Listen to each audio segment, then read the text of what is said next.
Thank you. And thousands of people are still without power. They hope to get their electricity back on today. They spent the entire weekend in the dark. Sloan Heller joins us live from the Gladstone Public Works facility with more on this story. Good morning, Sloan.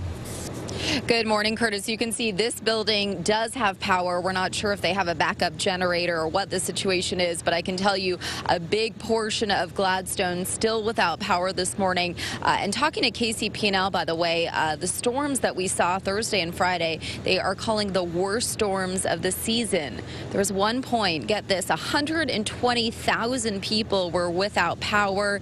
It's now down to about 6,000, still a pretty high number.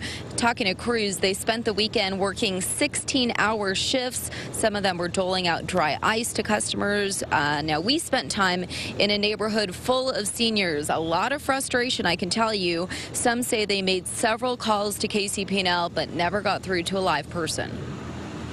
There are people with medical issues in the neighborhood. The people who live in that house have had to leave because he uses a breathing machine.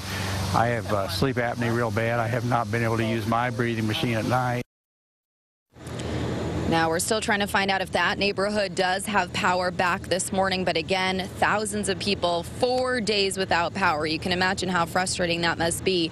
Again, because of the storms, a lot of you are dealing with debris in your front or backyards. If you want to drop it off, if you live in Gladstone, you can drop it off here at the Public Utilities Facility between 8 and 5 all week long.